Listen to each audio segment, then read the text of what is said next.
All right, welcome to episode 6 of Living Your Life with Leanne Lang, the podcast brought to you by Extension Marketing. For more information, you can check out extensionmarketing.com. So serving his third term as mayor of our nation's capital, Jim Watson has been an integral part of our city's growth and its ongoing projects and a really incredibly bright future. He's also the busiest mayor I think I've ever come across, literally scheduling every minute of his day, which is why I'm getting right to it, because I've been scheduled in for about 30 minutes, of which I'm incredibly grateful to have that time. It's really nice to have you on. Yeah, thank you very much. I'm glad I made the cut in the first 10 episoves. You so did, thank you. And I had my wish list of people I wanted to get on. And you and I have worked together in a different capacity. That's right. As many interviews as I've done with you. We had the noon show. I know. for a couple It was months. well. I always tell people we won our ratings period. The 4 months I was there, but it was most people sort of have forgotten that I did that because it was only for about 4 or 5 months. Yeah. But I loved it. It was like fast paced and it was fun, and I was writing a column for the Citizen at the same time. Mm-hmm. And I was finally practicing journalism, which I went to Carleton to study journalism and mass communications. And I had that brief 4-month interlude of journalism, and then I got called back into politics. Back in, which I really think is your love, it's your passion. And did you always really think you'd end up being where you are right now? Not at all, because I grew up in a small town in Quebec called Lachute, and it was a town of 8,000 people. I think about 7,000 were Francophone, 1,000 Anglophone. And then my father was transferred a lot, and I moved to Montreal and Toronto and Sarnia. And I always wanted to be a journalist. No idea that I would end up being mayor of our nation's capital. It's sort of a bit surreal. A mayor in such I'm a big fan. So, I just think of what you've done and the length and I think the popularity of you has been something that's been something I've admired. But I want to go back still, because you talked about Lachute. I actually see the signs for Lachute, Quebec, as I'm on my way up to Tremblant. Yeah. And so I'm asking, when you talk about such a small town, what did you do as a kid? Like, what kept you busy during those years? Yeah, I guess, growing up I had this fascination with printing presses, and I actually bought a small printing press and put it in my parents' basement, and I went around store to store to sell them business cards and envelopes and stationery. So that was my sort of, kick at being an entrepreneur. And I'm still looking for a letterpress printing press. I want to get another one, and because it's a great hobby. It's a beautiful art, and there are very few of them left. Right, and there's very few artifacts. You have a collection in your office, though. I've seen your actual posts lately. You keep posting things about things you find in your office. Yeah, that was Patrick from one of our summer students. We decided to, let people know there's some really interesting, quirky things in the office. Everything from an old parking meter to a dragon's head from the Dragon Boat Festival to picture of me with a panda in Panda Cub in Beijing. And so I think we did 15 different neat things in the office and sent it out through social media, and we got some good reaction. I think so. It's nice when you let people in on what happens behind closed doors, or what exactly. Most people aren't getting into that office, right? Yeah. We try to make it accessible. I bring a lot of school students, counselors bring their schools through, and one of the stops is the mayor's office, and I give a little song and dance about what goes on, and people are sort of interested by different things. Like parents will be accompanying the kids, and they'll see a picture of me with Paul McCartney. Their kids won't know who Paul McCartney is, but oh wow, you got to meet one of the Beatles, and then others will be fascinated with I have a Juno Award in my office that we were given to because we hosted the Junos in 2017. So it's it's almost a bit like a museum, of knickknacks and bric-a-bats and things like that. But it's a reflection of where you've been or who's been to the city and who you've met. And it's almost a reflection, when you look at how eclectic it is, of what your days and what your weekends are really like. I often have joked, when I've seen you at Galas or at an event, that it could be the 10th of 14 events that you have, or the 3rd of 12 that day. What is that? I don't think people can really process what it's like to have everything scheduled and to be that accessible and at everything all the time. Well, last year, Leanne, we got about, I think, 5,000 invitations in the office, and I was able to accept, I think, 2,200 or 2,300 of them, and then our two deputy mayors, Bob Monette and Mark Taylor, help with others, and some we just can't go to or just doesn't make sense to go to. And, I remind people that there used to be 10 mayors, before amalgamation, as the mayor of Nepean and the mayor of Canada. So there's now one mayor. I'm not asking for sympathy or, a shoulder to cry on. But all of those same communities have events. I said we amalgamated the cities, but not the Santa parades. Everyone still has a Santa parade, Manotick and Osgood and Orleans and so on. But and I get criticized from time to time by people who say, oh, he's just out there, clipping ribbons and handing out plaques and so on. But I think you should spend half your time at City Hall and half the time in the community. I think that's a good balance. If you stay at City Hall all the time, it's almost like if you worked at a doctor's office, you'd think everyone is sick in the whole city because they're coming to your office because they're sick. You'd almost think that everyone's angry about everything at City Hall because people are usually coming to oppose something or they're against something. And I think it's not always reflective of what's going on in the real world out there. What we think might be a big deal at City Hall isn't even resonating out in the community and vice versa. So I find it's a great way to ground myself into what's really going on in the community. And I try to spend time in the East End, West End, South End, Central Core, rural communities. Yesterday I was in Sarsfield and Navan. 2 days before I was in Osgood or Metcalfe for a Irish tea. We see that, and we see how busy you actually are, and so I look at it, and I was very honest in my burnout, or kind of going, I haven't slept in 10 years. How do you? And I look at you, and you've kind of kept fit. You're still up and moving. How do you physically kind of keep up with this pace?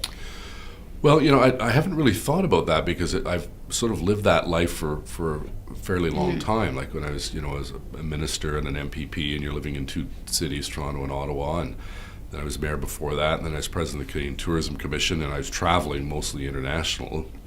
So I've always wanted jobs that keep me busy. I'd be bored to death if there wasn't enough work to do in an average day.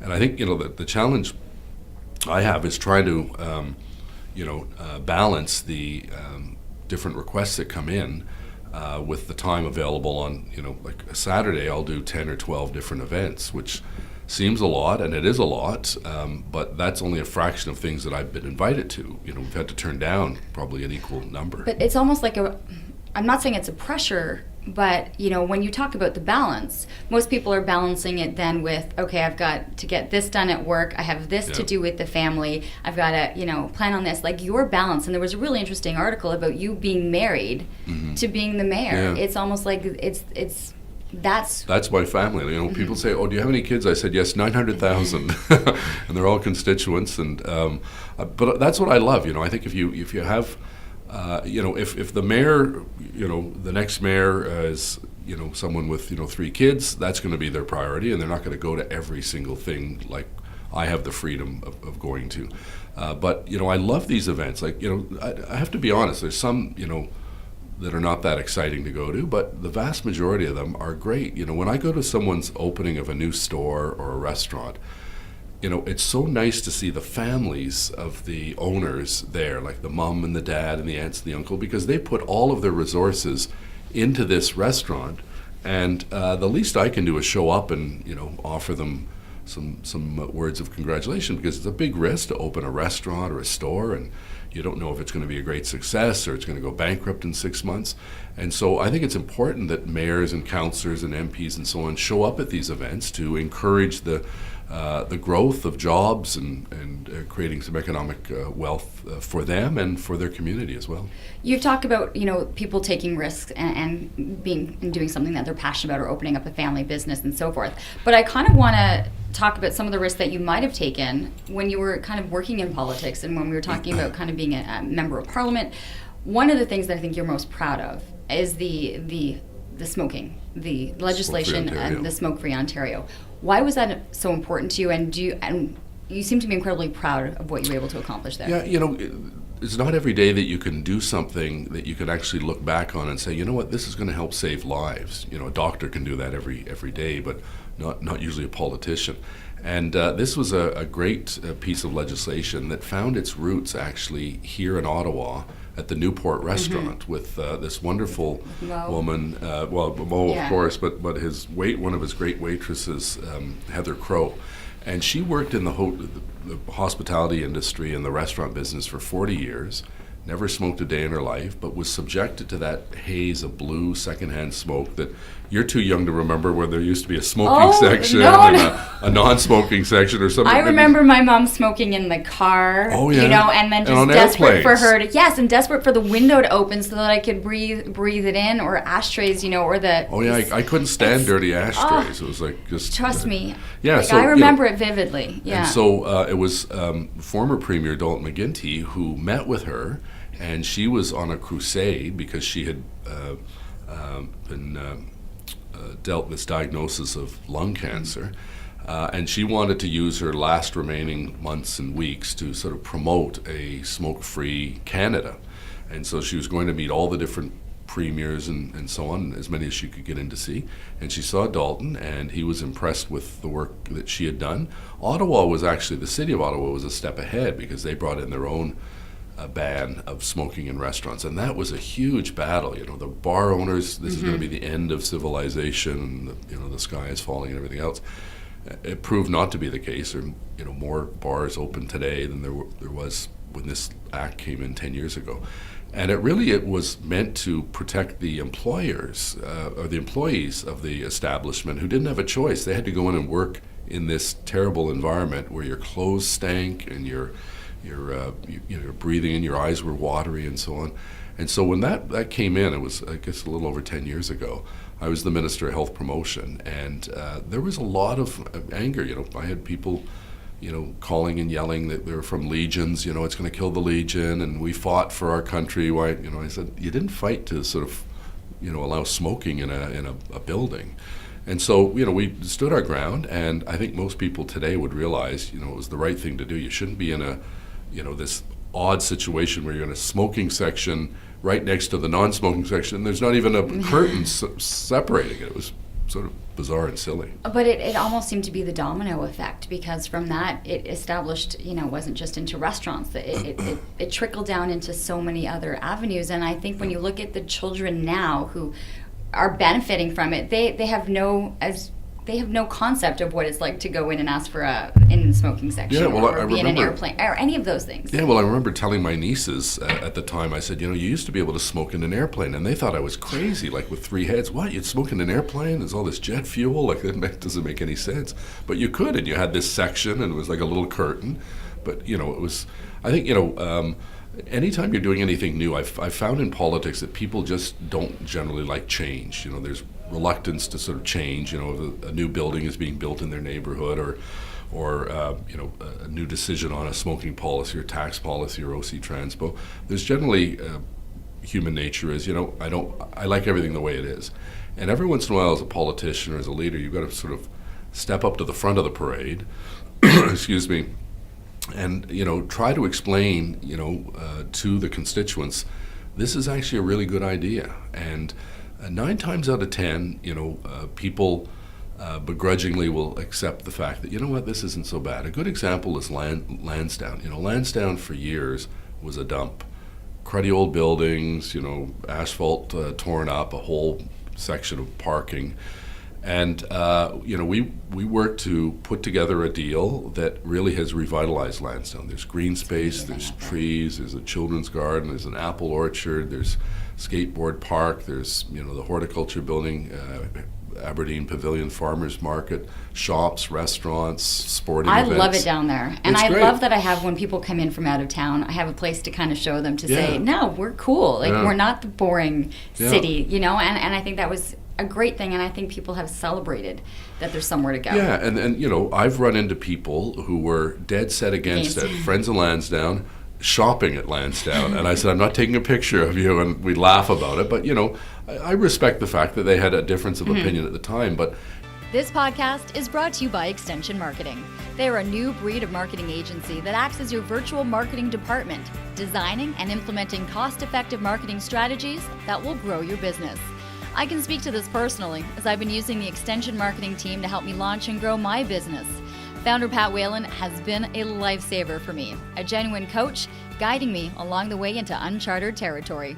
Tell them you're a friend of the show and receive a free 1-hour consultation.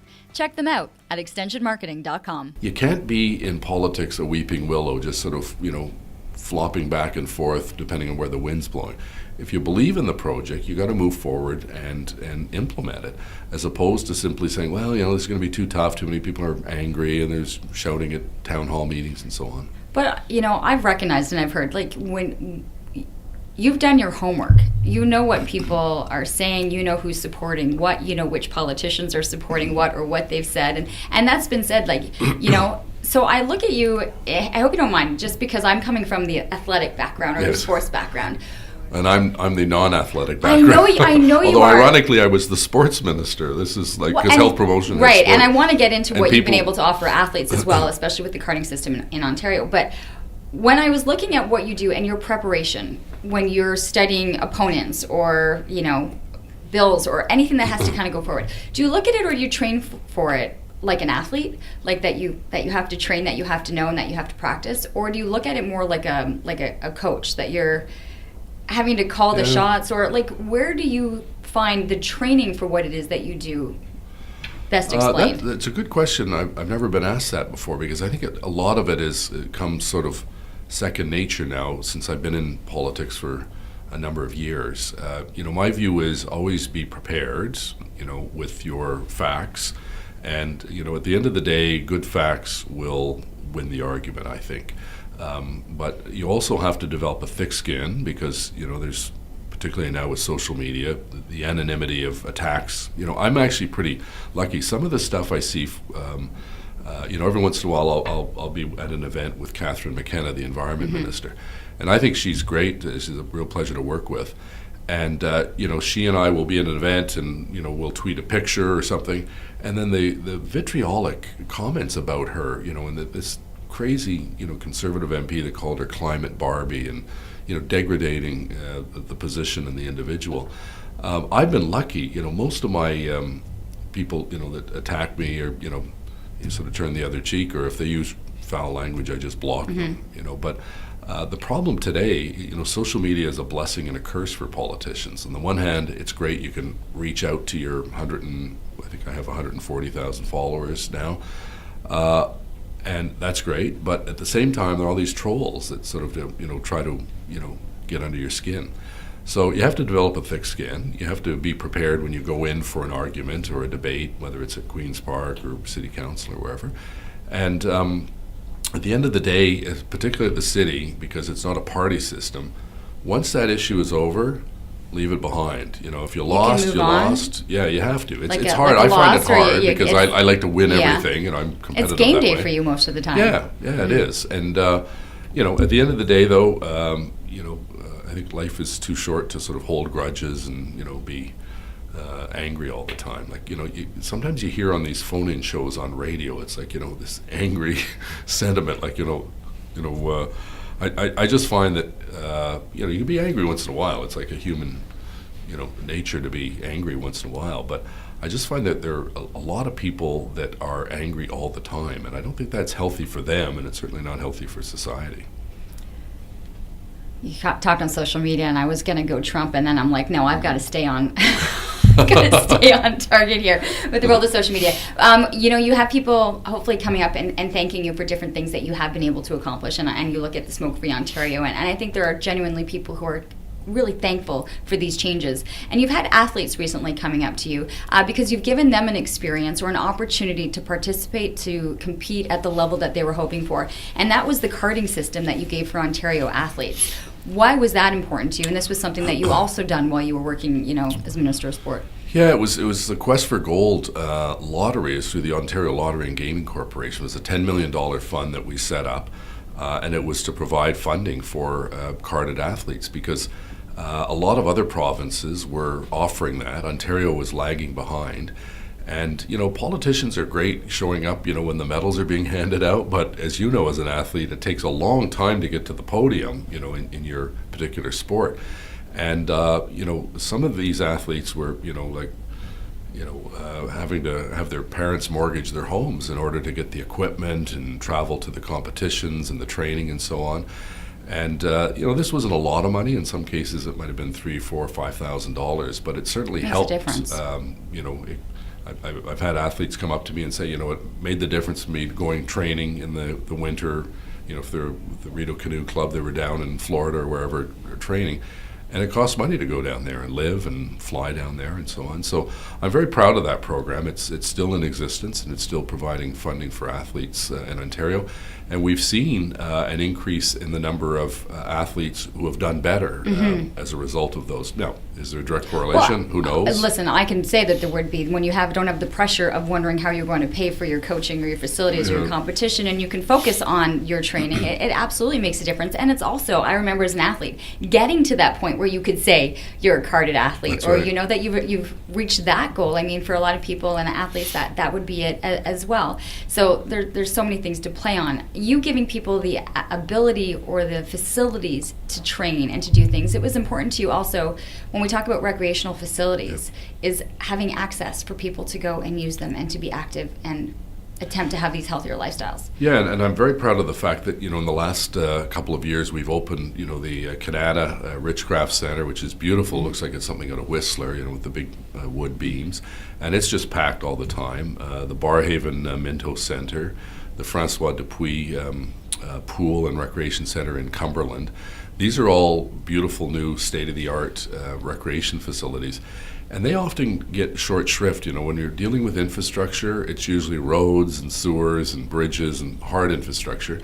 And I think it's equally important that we have soft infrastructure, things like community centers and recreation centers and outdoor arenas. We struck a great relationship with the Ottawa Centres Foundation with the outdoor rink program. Absolutely. And it really changes a community. I was in one of the communities that they tend to go into lower economically challenged neighborhoods in Hetherington. And it lasts, instead of a bunch of cruddy old boards, or in some cases, just snowbanks as your ice surface, these are beautiful with the Senators logo and all paved, and you get better use out of them, a longer season. And then it's used in the summer for ball hockey, basketball. And it's a great example of when the private sector and the public sector and the community come together, great things can happen. So we have now, I think the goal is to have 20 of these. I think there's now 7 or 8. The big one is at City Hall. It's refrigerated. And, they're all over the place now in Ottawa and as well in Gatineau. Do you see having access to sport or activity is helping the younger generation of keeping them out of trouble, of giving them goals, of setting things in line so that they have a better opportunity or better kind of system in place to succeed? I was at a summit that the public safety minister hosted 2 weeks ago in Ottawa on guns and gangs. And, we have a real problem, not just in Ottawa, but across the country when it comes to young people joining gangs and getting involved in the drug industry and so on. And, one of the things we really need to do is to give young people an opportunity to actually engage in something they're interested in. Basketball is very popular. There's like a group in the South End started a Somali basketball league for the Somali youth, which is great. I'd rather see everyone integrate it, but if they want to have their own basketball league, all the more power to them for organizing it. The bigger challenge we have in society is the obesity rates amongst children. It's gone up 300% in the last 10 years.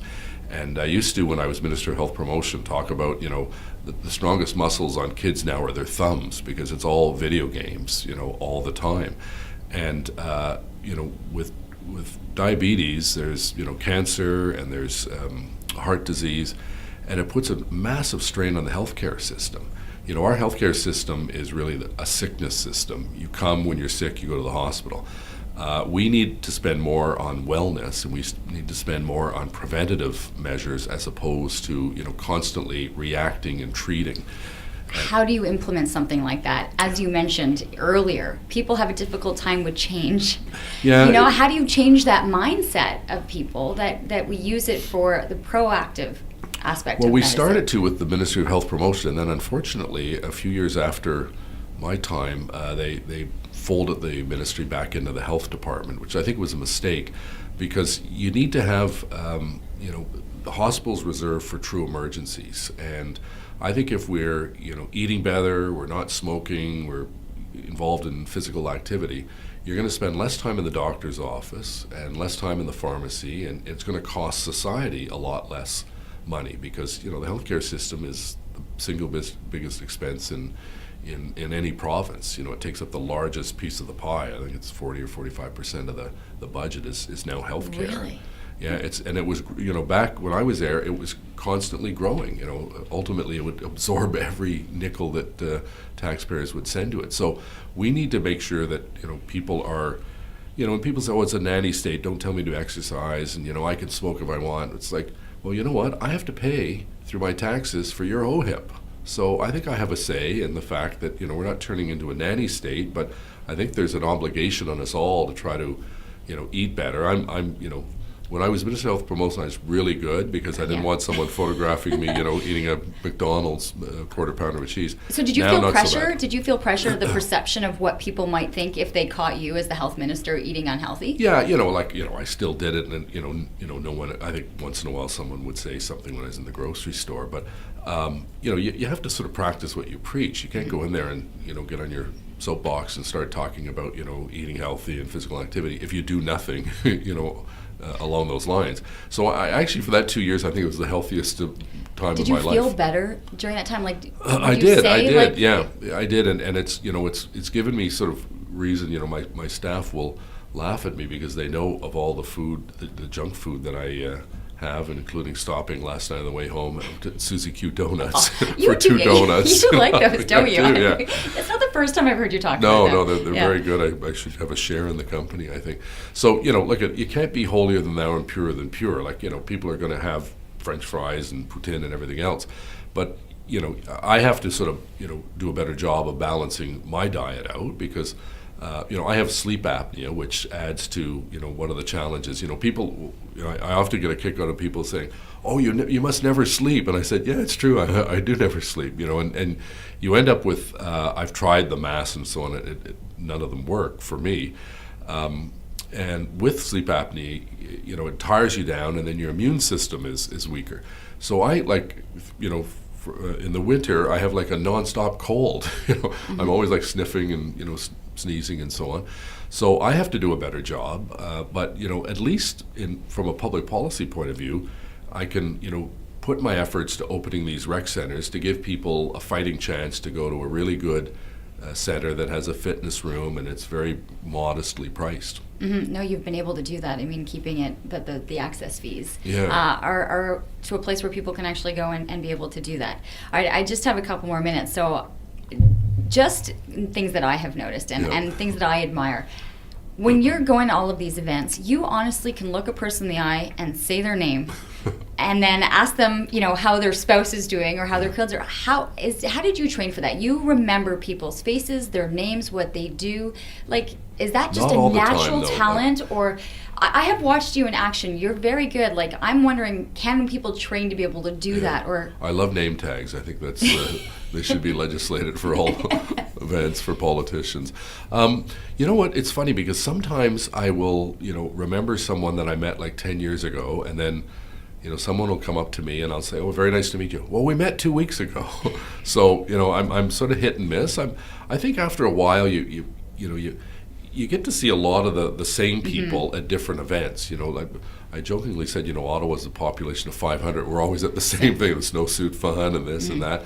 But, I try to remember people's name when they tell me because, the challenge I have is that, more people know me than I know them. And, the thing I hate the most is when someone says, "I bet you don't remember my name." Why would you say that? Well, congratulations. You're right, but that's going to be a hard one. Yeah. Okay, two really quick questions. Advice that you would give to a young politician looking to get into the biz. I got elected, I think, when I was 28 or 29 or something like that. In hindsight, I think it would probably be wiser for me to have spent more time in a career. I worked up on the Hill. I worked for the Speaker as Director of Communications. I loved it. But, sometimes timing is everything. And, I saw an opportunity. I thought we had not a great city councillor representing our community, and I decided to run. So I think, get a professional degree or a diploma, maybe 2. And don't rush off to be, the youngest mayor or the youngest councillor, because I think we're better served by people who have broader knowledge of different issues. You know, when I was mayor the first time of the old city of Ottawa, you know, people say, well, you know, how do you think you're doing now? I said, I think I'm a better mayor now because I went out and I was a cabinet minister, and then I was president of a Canadian Tourism Commission, and I worked in the media, and you become more rounded. You also did that in university, at Carleton University. Wasn't it part of the residence program? Like you were in charge? Well, I was president of the Residents Association, yeah. Which was, it taught me a lot about, you know, we had to fire people. We ran a bar and a newspaper and a store and an arcade and so on, all on campus. And, you know, there were some employees that we had to let go. And, you know, you're like 21 years old or 20 years old, firing someone, you know, that's... Those are life lessons tough. You learn early. Yeah, that's right, yeah. And then advice that you would give to yourself, to the younger self, to the boy growing up in Lachute, Quebec, you know? You know, my sister went to French school, and I chose not to. And my French is not nearly as good as hers. And I wish I'd spent more time. My mother was a French teacher. You know, it's like we'd never speak French at home. So I wish I'd spent more time practicing French. And I think the other thing is to learn at least another language. Like I always feel, you know, frustrated when I'm at, you know, Villa Marconi and I can't speak Italian, or I'm at, you know, another event and I can't speak German. So I wish I'd had the patience, and you know, I took German in grade 9, so when I, you know, meet someone from Germany, Guten Tag, wie geht's, and that's about it. You know, I can count to 10 in German. But I think learning another language is great, not just for politicians. It's just you know, it keeps your mind stimulated. So you've had a long career in politics, and you know, there's I sense for you there's more to come. But then, how do you see yourself in retirement? What are you enjoying? What are you doing once you're not doing 14 events? Yeah, I know. I'm going to be really bored. Probably a lot of charity work. I used to do a lot of charity work before I was elected, and I enjoyed it. You know, diverse. You know, I was on the board at Carleton, and you know, the National Arts Center, and so on. So I think I'd probably do a lot of charity and offer, you know, what I can offer to help good causes, whether it's raise money or awareness. But I'm going to have like a lot of hobbies. You know, and we know it's not going to be skating or snowmobiling. No, those two are off the list. Both of which are off the list. But there's still more things that you're excited to learn and be passionate about. I think. And you know, and look at you know, in this job, you have no job security, and you have to be you know, on your toes all the time, and that's what I like about it, because every 4 years I have this big job interview called an election.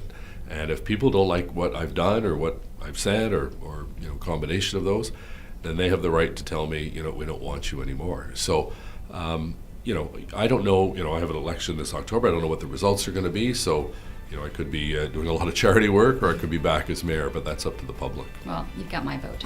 Thank you. Appreciate it. Thanks. Really appreciate you coming on. There you have it. Thank you for asking. Yeah, Jim Watson, our mayor of Ottawa, the nation's capital. That was fun. How did I do? 32 and a half minutes. I was like, right.